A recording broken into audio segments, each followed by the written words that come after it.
Welcome to the Positively You podcast. I'm your host, Jessie Larson, and I'm passionate about helping you shift the way you think so you can create a life you're absolutely obsessed with. Each week, I'll be bringing you a guest or a thought that's going to help you feel more optimistic and equipped to take real action. Get ready to push past limiting beliefs, ditch that negativity, and start showing up as the best and most positive version of you. Girl, let's do this. Hey everybody, welcome back to the Positively You podcast. I cannot even tell you how excited I am about today's guest, Tanya Dalton. I have listened to so many things that Tanya has put out into the world, and her latest book, On Purpose, literally blew my mind. I haven't read a self-development book in a hot minute. I kind of like put them on the shelf and turned to the world of fiction for a minute, which I hadn't done in a long time. And this was the first one that I picked back up to kind of get back into that. And it was the perfect book. So I cannot wait to dive into this conversation with Tanya. Thank you so much for being here. Well, after that introduction, I'm so excited to be here. Okay, so this isn't your first book you wrote. It's your second book. I'm just curious, was the process different, harder, the same? Did you know what to expect? Well, I think it's kind of like having kids. Like you have the first one, you feel like you kind of have it down, and then the second one happens and you're like, wait, I didn't know anything with that first one. It's a constant learning curve. And that really is true too with a book. A book is like birthing a child, only it's a much longer gestation. With the first book, with Joy of Missing Out, it was everything was fresh and new and unique, kind of like your first kid, right? Second book, HarperCollins asked me to write a second book after The Joy of Missing Out came out and did so well.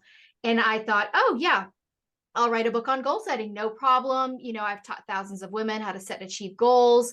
I sat down, I mapped it all out. I had a beautiful outline of what I was going to write and when I was going to write it, everything laid out.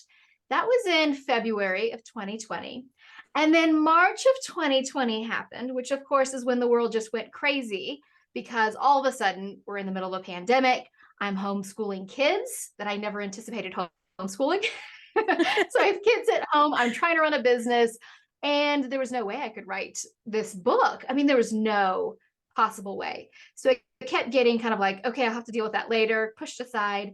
And what was amazing is I had this very pregnant pause. Honestly, it was like this beautiful pause. The whole world hit pause for a little bit. And I started to pay attention to these conversations I was hearing of what people were thinking about. And there was a lot of those questions about like, what is it I'm here to do? Is this what life is really about? I feel like I've been living life on repeat. And what's amazing is I was able to take that beautiful outline I had created, rip it up, throw it in the trash, and start fresh, because I realized goals are not the goal. Goals are just the vehicle to get us to that life we really want. And it's really so much bigger. It's about living on purpose every single day. So to answer your question, it was a totally different process because I literally threw everything that I knew from writing book number one out the window and dove deep into letting this book begin to breathe life into me, into itself, and it really allowed the book to take me where I felt like the journey needed to go. And so it was a little loosening up of the reins, which was beautiful and crazy for someone like me who loves to plan. But I thoroughly enjoyed the process because I feel like we write books, those of us who write books, because they're the books that we need to read ourselves, right? Either I needed to read it at some point in my life or in the moment as I was going through it. And I'm so proud of what came out of that. The book On Purpose is vastly different than that outline I created in February of 2022 or 2020. I can't even remember what year it is. February 2020. None of us can. Right? And I'm so grateful for that. So There's always silver linings, even in the tough things in life, like going through a pandemic. Yeah. I love that, like the lessons of just even the background of the book and how it came to be. There's so many life lessons just in that before you even dive into the actual book, which I completely loved. And I love that you relate that to like having children, because it is, you like have the one and you're like so confident, like I got this. And then a second one comes and you're like, I know nothing.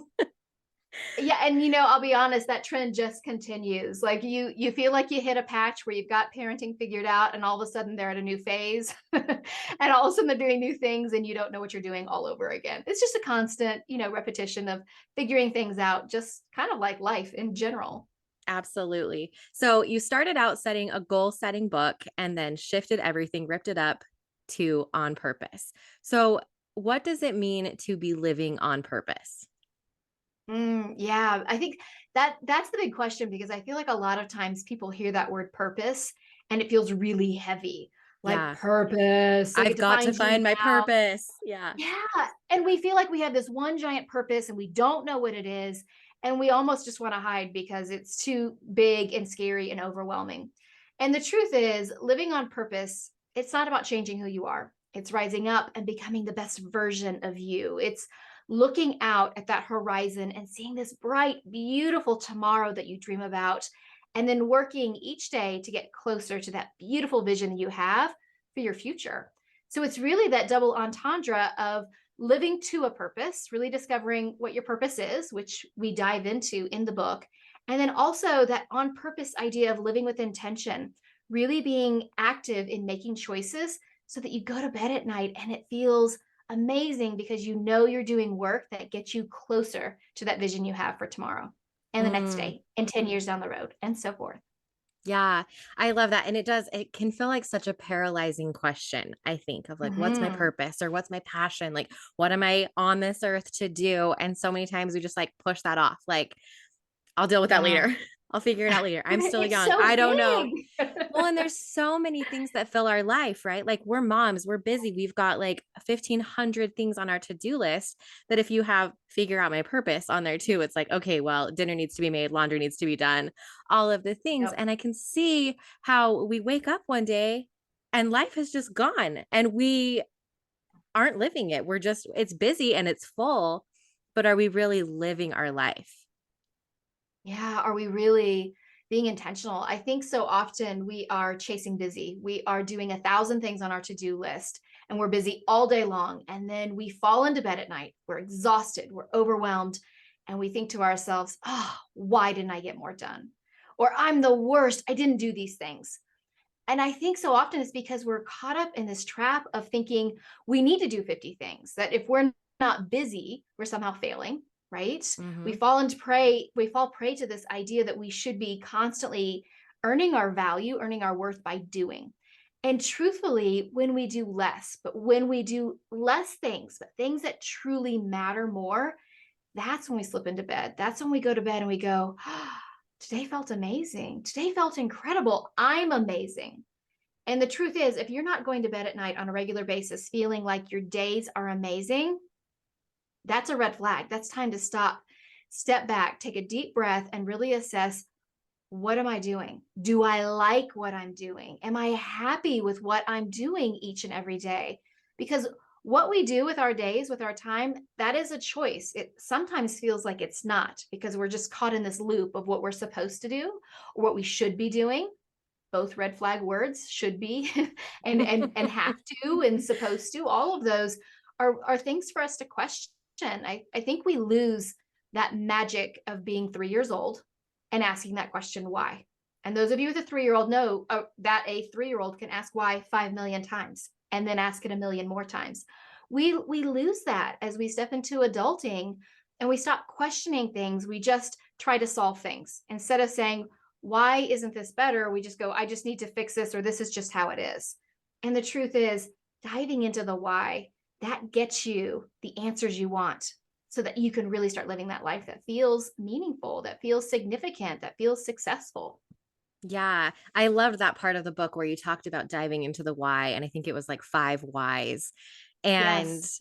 really just going deeper, and, that is hard work to do, to really, because it's easy to kind of just accept, like, the surface level excuses that we give ourselves, Yes. but when Hmm. we really can, like, go a little bit deeper and find out that why, we find out that we have so much power to change it. Yes, I think that's what's so powerful about that word why. I think why is one of the best questions we can ask ourselves over and over again.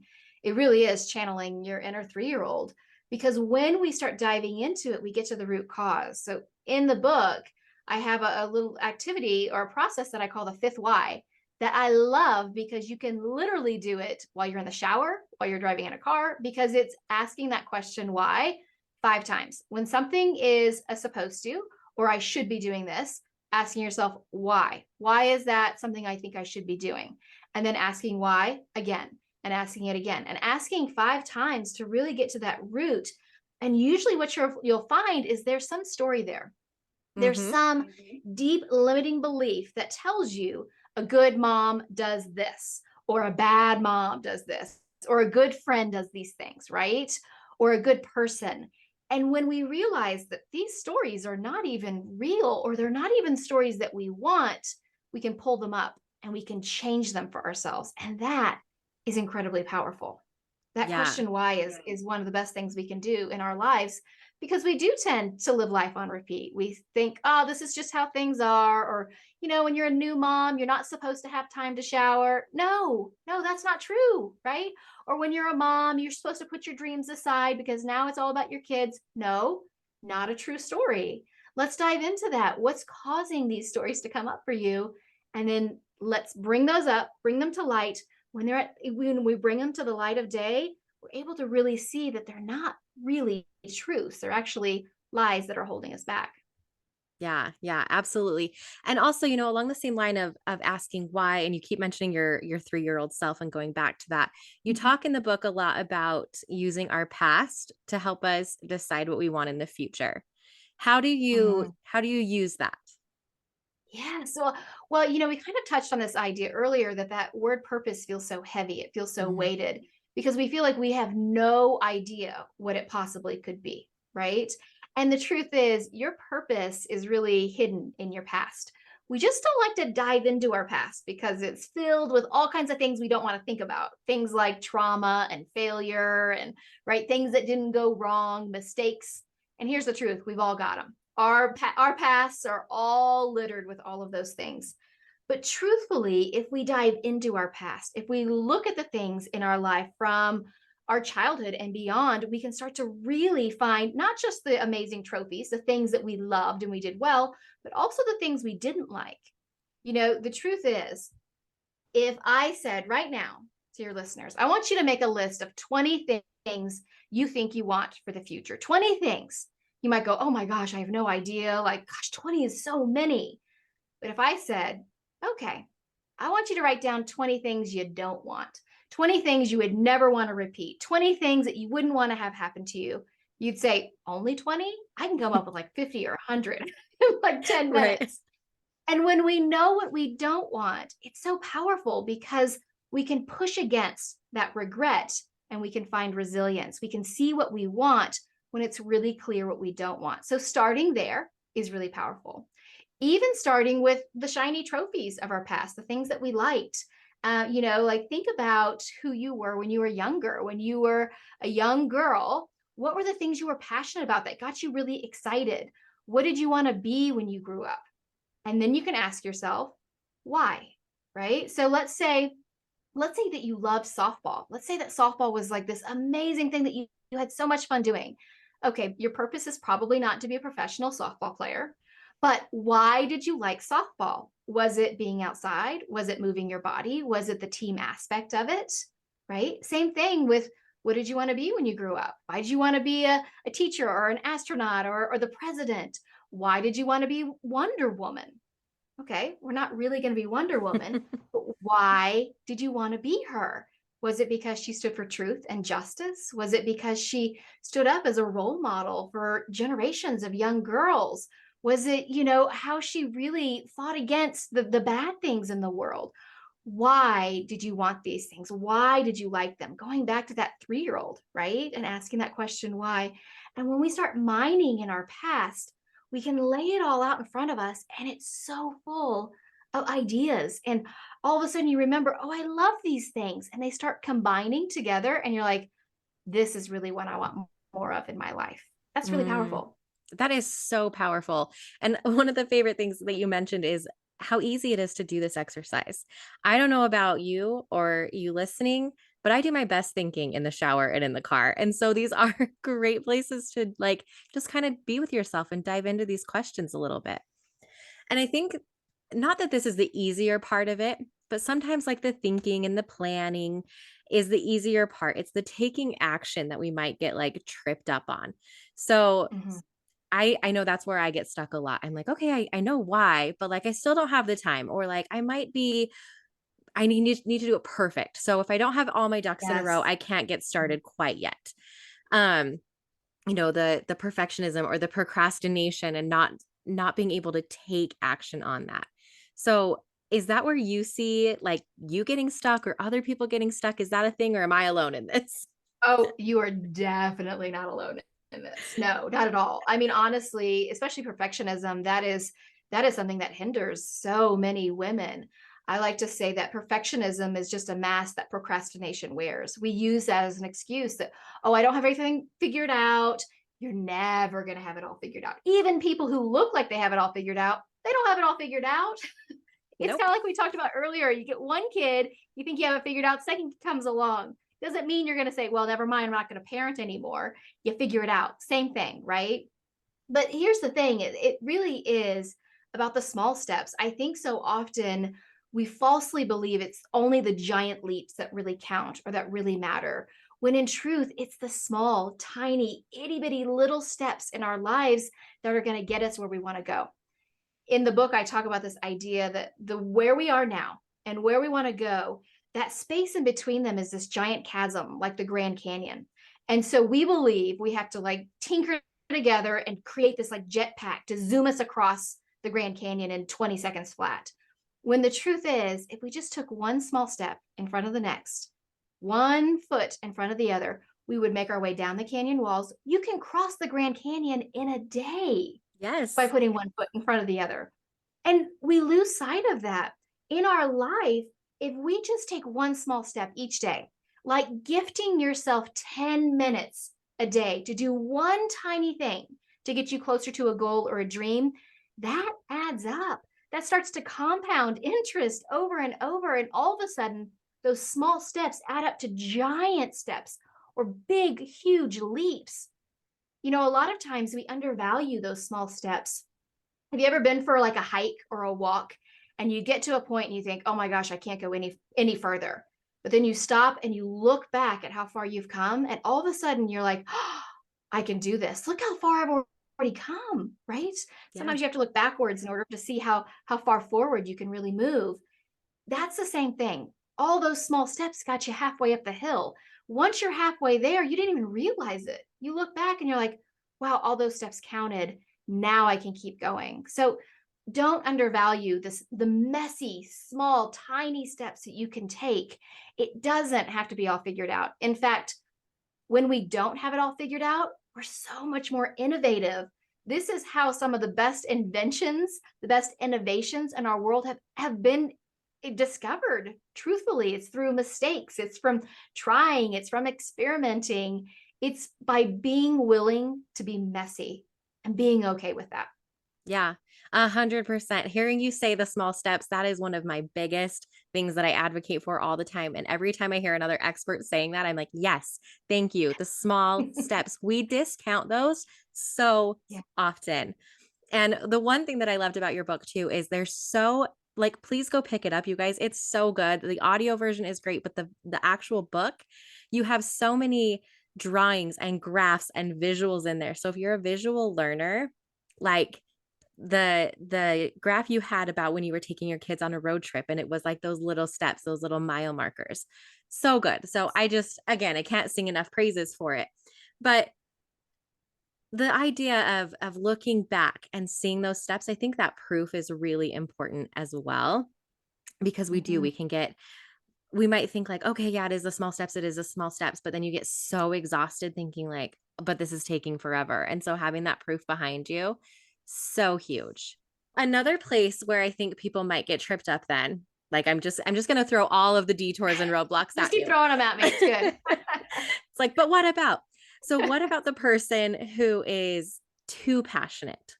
Like, okay, I've gone Mhm. back, I've looked at all the things, but like I like this and I like this and this shiny thing. And I think, I mean, especially in the world of like entrepreneurism, where I've kind of been for a little bit, you're always told to like niche down, right? Find your one Right. thing, smaller, smaller, smaller. And I think we've all kind of gotten that ingrained in us now that it's really hard to be like, actually, you can be multi passionate. You can have all of these things. And I know that that's something that I struggled with where I was like, okay, I have to have like the one thing, like my one purpose, my one passion. But then it's like, but all these other shiny, like, can we But I be still like these multi-passionate? things. Yeah. Like, is that a thing? Can we be a multi-passionate person?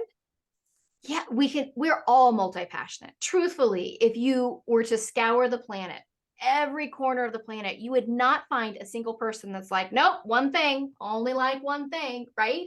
I mean, we're multi-passionate about our family members. We have multiple family members, multiple hobbies. It's okay to be multi-passionate.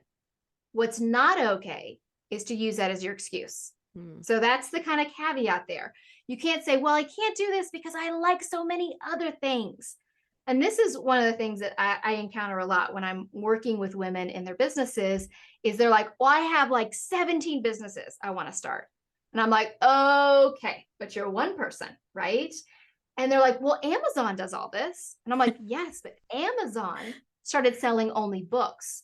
Amazon only sold books for a very long time. And then Amazon started selling other paper goods, other office supplies. They didn't start by buying Whole Foods and selling groceries.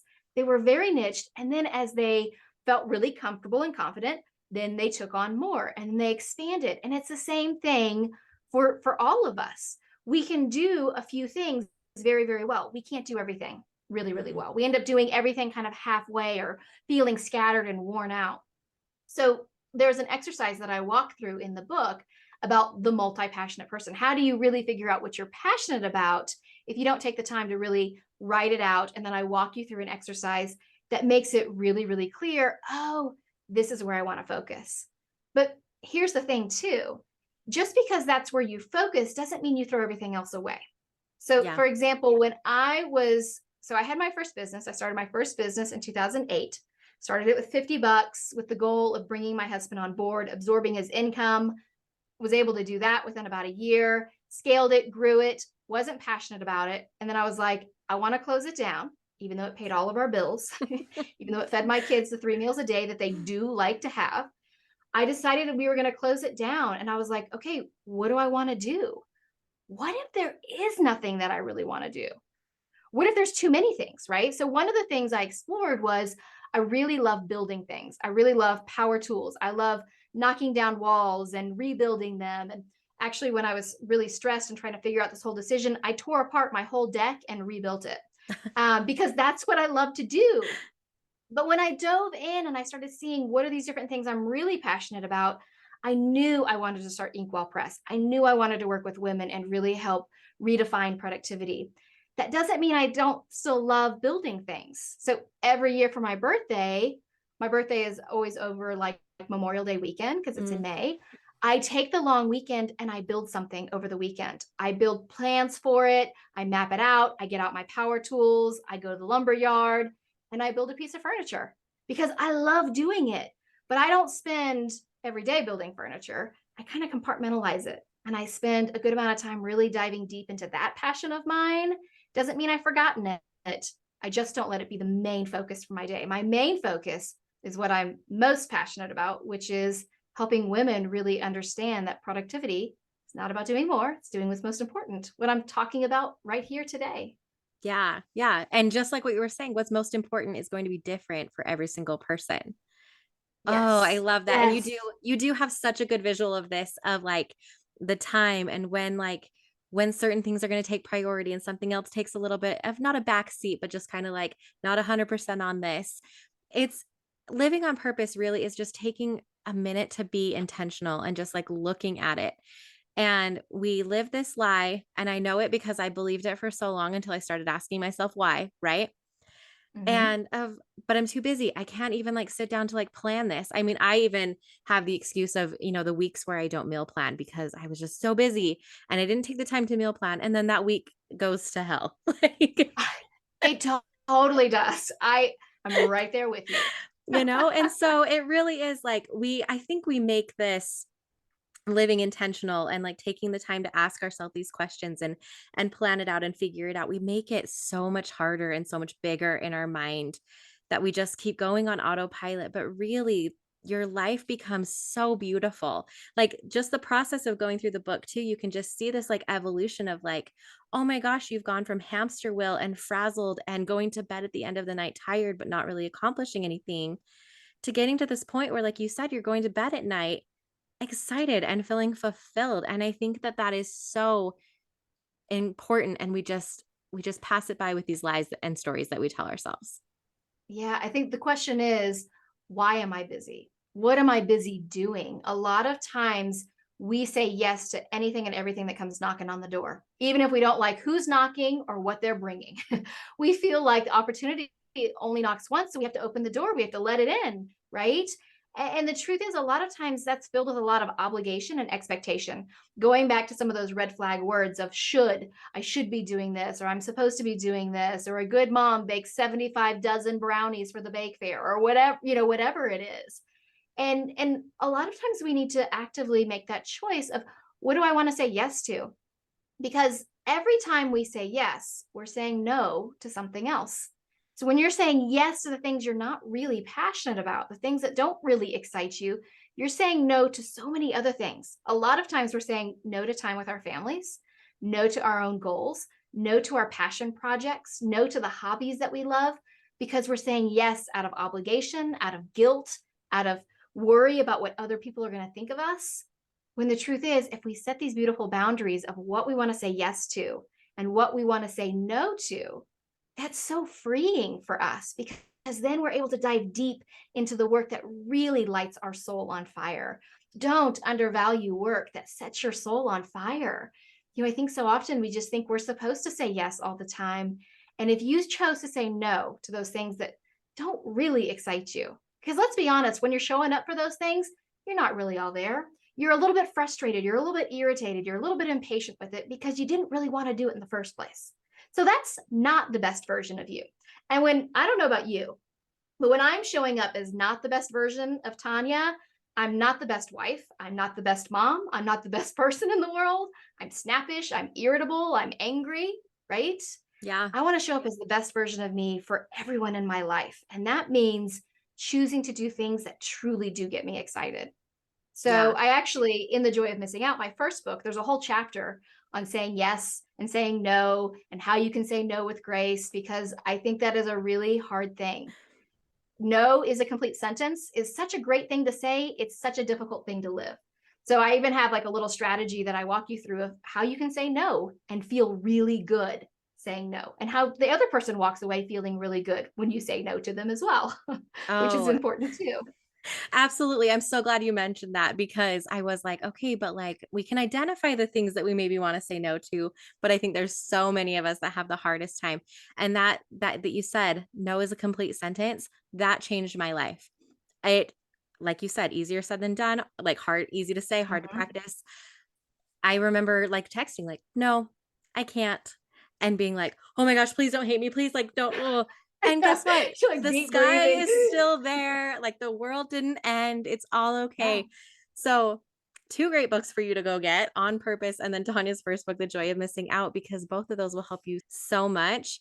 I could talk to you, Tanya, for hours probably, but I don't want to. I know your time is valuable. This has been so, so good.